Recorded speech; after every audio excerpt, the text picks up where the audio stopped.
Hey folks, this is Paul. I'm fully clad in winter gear because it's freaking winter. Talking about, of course, the miracles, and today I'm going to talk about how you imprison other people and how you set them free. There's quite a bit in the course about how you imprison your brother and you can set your brother free. And this is also to do with miracle working, because it's through miracles that you set your brother free. And it's not just about, I'm going to take off of my brother the chains of imprisonment that I've put on him. It's also that you can lift off of him chains that he's put upon himself through his own denial of his own love and light. So there's a part in the ear text talking about curses, and talks about how if somebody else has cursed themselves, it's now possible, because they've now believed in their own weakness, it's now possible for you to curse them by reinforcing error. And the idea of casting spells is supposed to be based on the idea that you're reinforcing error, and error is a lack of love. So if someone else is not loving themselves and they're sort of choosing to allow and agree with and accept states of punishment and unhappiness and suffering, and then you come along with your cursing nature, you motherfucker, and you start to attack them with your mind, with your projections, with your ego, with your attack thoughts and your fears and so on. You are additionally cursing them, putting limits upon them, seeing them as weak, seeing them as suffering, believing in their sickness, joining with their belief in sin. And this actually reinforces the belief that they already have, the sort of the vulnerability that they've already chosen. Now makes it seemingly possible for you to further emphasize or strengthen their sense of weakness and suffering and guilt and so on. And so it doesn't exactly help their position. In fact, it may attack them and cause them to suffer more, because they've sort of allowed what seems to be external sources of attack to compound their own self-attack.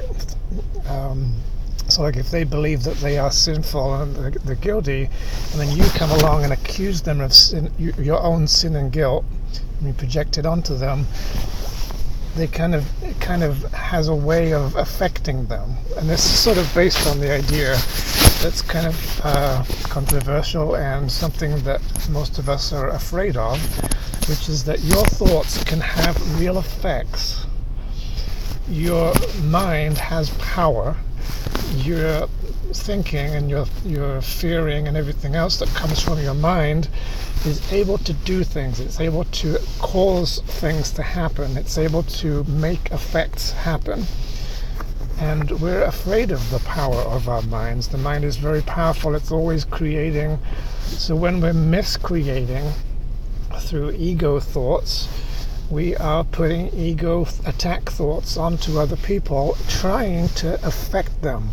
This is based on the idea of sin that you are the cause of your brother or the cause of God, and therefore you can change them against their will.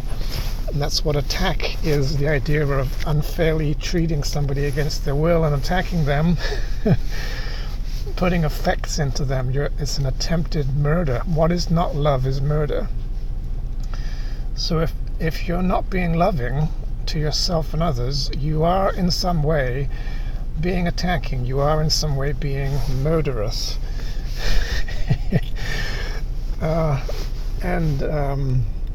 So that means that, particularly because when you attack yourself and you go into ego,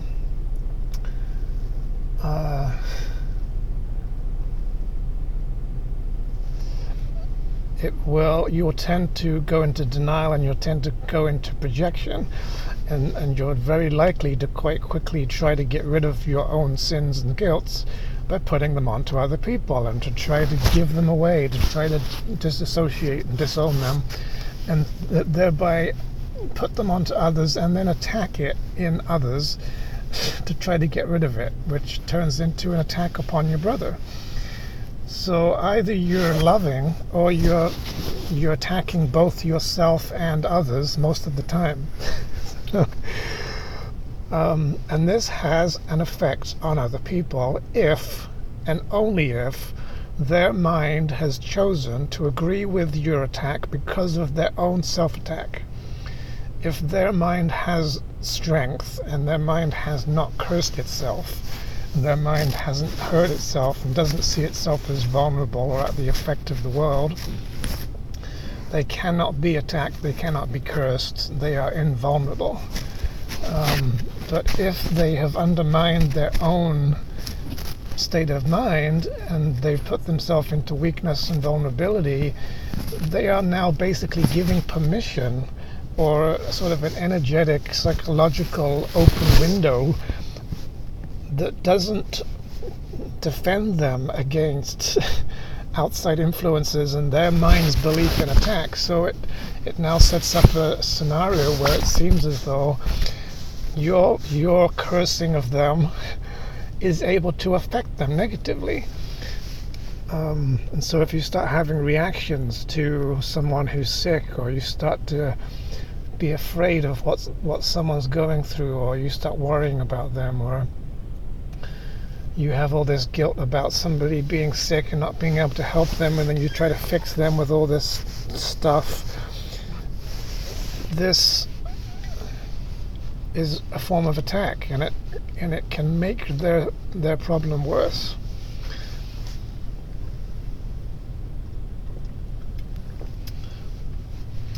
Early in the workbook it says, I'm not alone in experiencing the effects of my thinking. And it's easy to brush past these kind of statements and go on to the next lesson and stuff, but it's like, when I have thoughts, my thoughts have effects. It's not possible to have a thought without an effect. All thoughts create form on some level. Your mind is powerful. It is always creating. It's either creating life, or it's miscreating forms of death and murder. So when I attack myself, I'm not alone in experiencing the effects of my self-attack. And there's no private thoughts. So if I have a private attack thought about someone, and I think, oh, it's just my own thought, and they're not going to know about it because it's only happening in my mind, think again, because I've seen many times where I've thought negatively about someone behind their back, and then the next time that we interact, there's a sort of an angry animosity. There's an edge of as if they heard me, as if they actually received the thought. And that literally does happen. Your thoughts go to the person that you're thinking of. If you hold them in your mind in any way, you are, in a sense, your mind reaches out to them and transcends space and time and joins with them on a mental level, and it gives them the attitude that you're having about them, and it can affect them, and they receive that as a communication on a psychological level, even if it's subtle, and then you will notice that it hasn't helped to attack them behind the back, because it was not in secret, really. It was actually has an effect. Whatever you will causes something. And the ego has this lie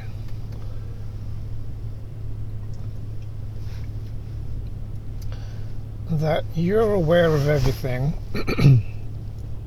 you're a passive observer, you're able to make neutral thoughts. There are no neutral thoughts. It's the idea you can passively just observe the world, make correct, objective judgments about it.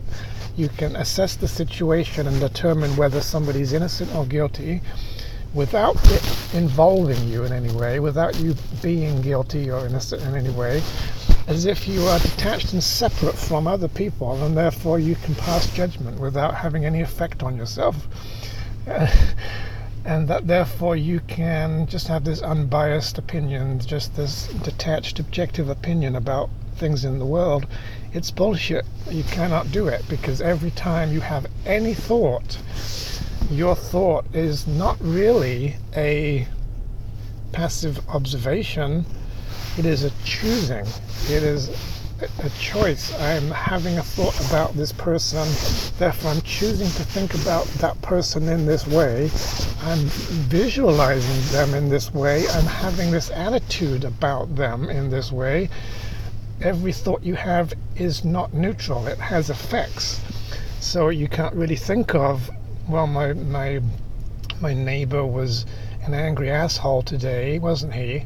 And think that that's just a neutral thought with no effects. You're actually then projecting the idea of him being a sinner onto him. You're attacking him with that attack thought, and it has an effect on his mind. So you've now got to get into realizing that you are responsible for your thoughts. And the Course talks about how a miracle worker has to learn how not to miscreate. You have to learn that to be responsible for your thinking, that you don't think things that are harmful. That is sort of realizing, this is something I'm coming to realize, is you have an influence on the world. You have an effect. Whatever you're feeling, whatever you're choosing to think about, how you're thinking, the kind of attitude you're having, whether you're fearing or whether you're loving, it's going out and it's having an effect, and it's influencing people around you. You are like a broadcaster. And so it's wrong to think that you can just have all this thinking process that you think is your private thinking, and you playing God and making decisions on your own, and being in the ego and not listening to guidance and not trusting the Holy Spirit, and worrying and condemning and judging and analyzing and figuring out and diagnosing situations. All this stuff, all this mental activity is like a big collection of mind involvement with a person. And it's like you're framing them in this construct. You're putting all these ideas around them. As you think of them, you are sort of trying to change them into the form that you're thinking of them as being. Your mind is sort of having these manipulations, these sort of force fields of attempted causality towards your brother, to try to change. If you're trying to change him in any way, if you're not accepting him in any way, if you're judging, if you're denying, if you're resenting or having grievances, or if you're fearing, you're trying to distort your brother. And this whole collection of thoughts and perceptions, opinions, beliefs, attitudes that you're having about a person, it becomes like a prison, and you are imprisoning your brother in this thought construct in your mind, holding him in this imprisonment, seeing him as limited, putting these chains on him with your failure to forgive, your failure to recognize your own divinity and love and light, and therefore not seeing it in him either, making him a stranger. You end up imprisoning your brother. And this is quite humbling, to start realizing that your ego thinking is putting people in prison. your ego thinking is condemning people, and even if it's in the form of worrying and caring and concern and trying to fix people and trying to diagnose what their problem is, having thoughts that describe what's going on with them and why it's happening, visualizing them, seeing them in your mind as this is happening to them and this might happen to them if this doesn't happen, and all this kind of planning stuff. All of this, the whole shebang of all these thoughts have effects. They have an influence, and you are expressing them towards a person, and they are going to receive this stuff, and it isn't going to be helpful. It's actually going to compound and increase their suffering.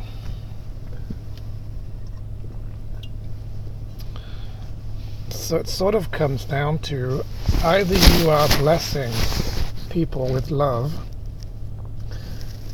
which expresses love toward them and causes miracles to happen, or you are condemning and cursing people and putting them into imprisonment and reinforcing their own self-imprisonment.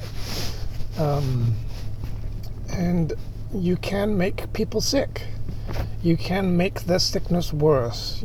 You can cause people to have physical symptoms as a result of what we will call psychic attack. Psychological attack attitudes and thoughts, angry expressed emotions, harmful feelings do go to people, and they receive them, and it can get lodged in your body, in your aura, in your energy, and can produce physical symptoms. Can make a person oppressed, and can make them have pains and other, perhaps even more severe sickness. So you could say the whole world is full of people attacking each other. Everybody with an ego is going around cursing everyone. If you say something mean about somebody, you're kind of putting a curse on them. And this isn't really like a fictional, talking about magic or things of sort of that kind of nature. We're actually talking about there is an influence. Your mind has a power, and it can influence other people's minds if their minds are weakened already. And that's not something you want to be doing if you are doing God's will and not being some evil, harmful person. So if you want to be a miracle worker,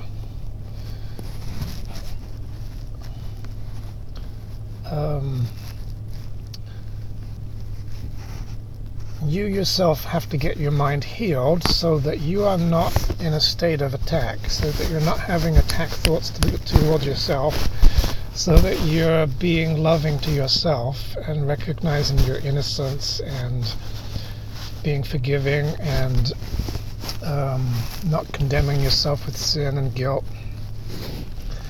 so that you are in a state of miracle mindedness, miracle readiness, that you're ready and willing and able to perform miracles. You're then able to only bless others with your mind's state of being healed. So when your mind is healed, it can only heal, it can only bless. Of course, there's something about how your mind is restored to purely constructive powers. It no longer is capable of being harmful. You become only able to help and heal others.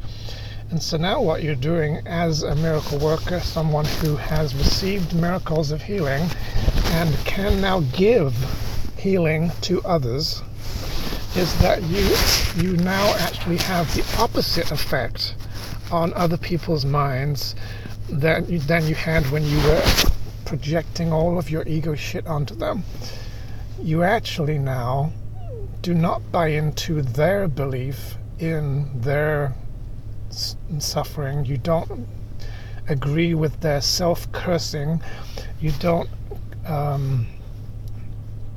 believe that what they believe about themselves is true. This is part of removing obstacles to peace. Your brother's obstacles that he's put in the way, you don't believe them, and you see past them with your forgiveness of yourself to the Holy Spirit that is in them. This strengthens in their mind the love and the light that they're lacking, because error or cursing is just the lack of love. Ego is just the absence of love. And so miracles supply lack. They're given by those who temporarily have more to those who temporarily have less. And so you, as a miracle worker who temporarily have more as a result of your being more healed, more whole, are able to give that to other people. Therefore, when you express that towards them and treat them in that way instead of in an attacking way, it has to help them, because now they're like down here in a state of self-disempowerment, weakness. They've denied the light in their own mind that would heal themselves. Those who are sick do not love themselves. If they loved themselves, they would heal themselves. They're asking for love that would heal them, but that they've denied themselves. They are not willing to accept and receive love from themselves that would heal all of their sickness. So they need the light in another mind to shine into theirs in order to heal them, because that light is theirs. I'm kind of paraphrasing a piece of the Course.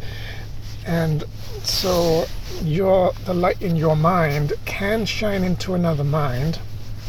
All minds are lit by the same spark, and that supplies life or wholeness, love, the strength and the energy, power of God that is in love, that is able to be shared and given. You supply that to your brother who is in his self-imposed weakened state. It supplies a lack. It fuels him. It increases the light in him, the spark of light, wakes him up, does not reinforce his own self-imprisonment. You've set him free with your willingness not to imprison him further. And now, in addition to setting him free from your stuff, your freedom is now capable of resurrecting your brother. It is literally now capable of positively influencing another person's mind, shining a light into another mind. The Course literally says your mind can shine into the mind of another person and enlighten them. You can give your light and awakening to another person.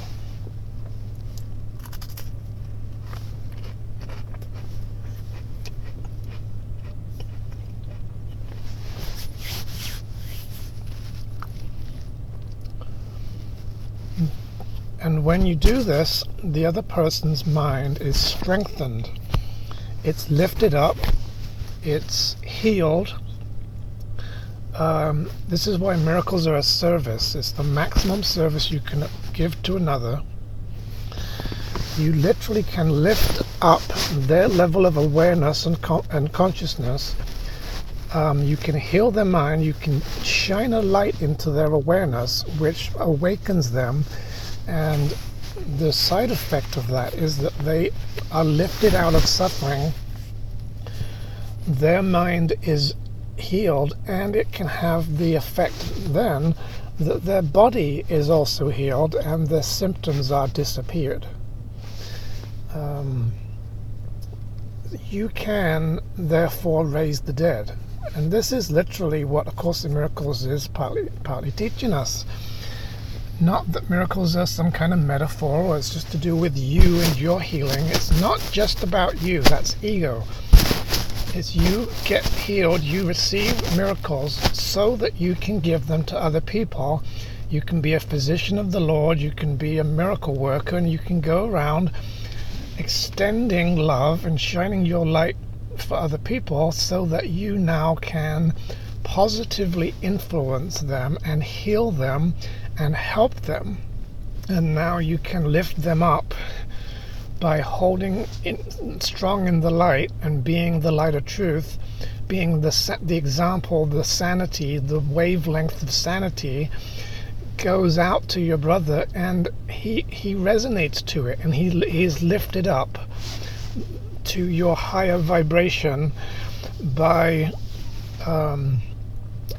your sharing with him your conviction that he isn't what he thinks he is. He is much more powerful, much more capable, that his mind is strong. He's not at the effect, he's not weak.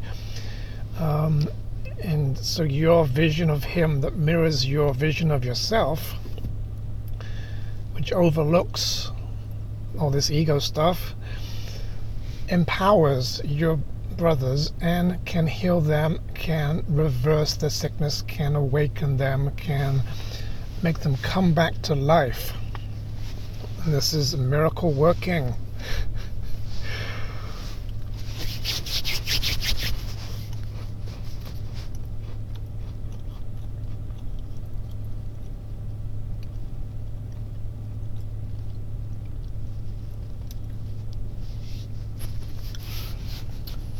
So what we have to realize, and what I have been starting to look at, is just the sheer volume and weight of all this thinking stuff that I have about other people, all this activity, all this ego activity. It's like a lead balloon. It's just this heavy fear-driven nonsense that forms this whole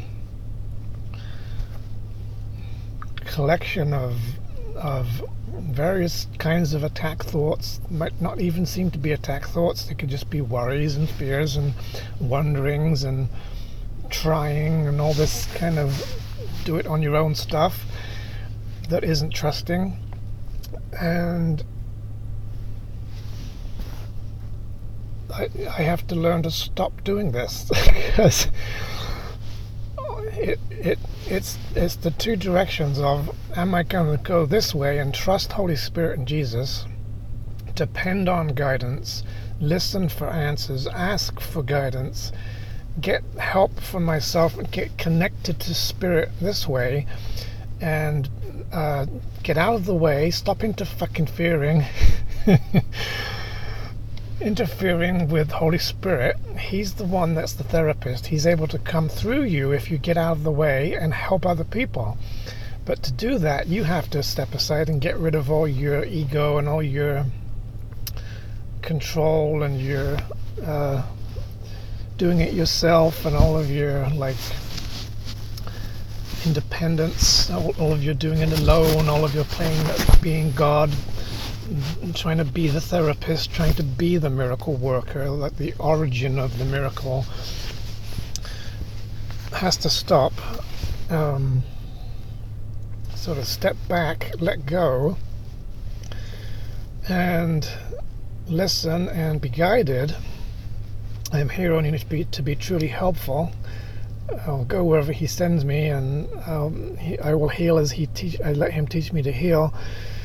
I'm here to represent Christ who sent me, etc., to sort of be doing God's will. And this is another area that I've been thinking about a lot, getting in touch with what does God want me to do, listening to the guidance, doing God's work, being a disciple, being a follower of Jesus, being a miracle worker based on the Holy Spirit and Jesus directing me, because as the Course says, people will be sent to you by the Holy Spirit and Jesus as to who's ready and so on, and you need to be ready and willing to help them with miracles. And so getting in touch with this, the whole getting over the authority problem, letting go of control, developing trust, stopping having all this guilt and fear and self-attack, healing your mind, receiving miracles and help, depending on them, being willing to even ask, even when you think you know what the answer is, being willing to ask even when you are think that you're capable and in a position to decide on your own, letting the Holy Spirit make all the decisions. This is a big challenge. This is a kind of a long-term thing. But as you develop that and you trust and depend on them more, you're getting out of the way and stopping interfering with what they want to do through you. Now you can be truly helpful, and now you can be a miracle worker, because now you're willing to stop interfering with the atonement plan and can allow the Holy Spirit to go through you and to shine His light and project into the other person, strengthening the Holy Spirit in both of you, lifting you both up as you share this miracle, and therefore healing your brother and yourself, and truly becoming able to perform miracles. And I think that I did this the other day because I was exploring this and had really pulled back on, made a conscious effort to pull back on all this thinking and figuring out and planning and wondering and worrying and visualizing and all this sort of activity of control and everything.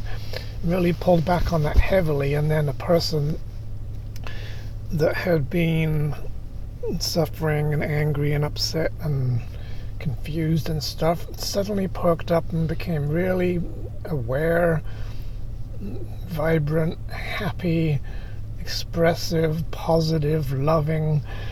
It was like night and day, that they just very quickly transitioned into, as if they just woke up, as if they just suddenly, a light bulb went off in their mind and they just suddenly became very present and very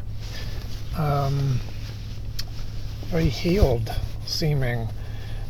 And it was uncanny how it was correlated to the timing of me doing this, so I'm taking it as a score of 1. But there's definitely something to this, because I also am aware that when I'm not being loving and I'm being all ego freaking fearmonger, I am imprisoning. I can see how it imprisons people and how it doesn't help.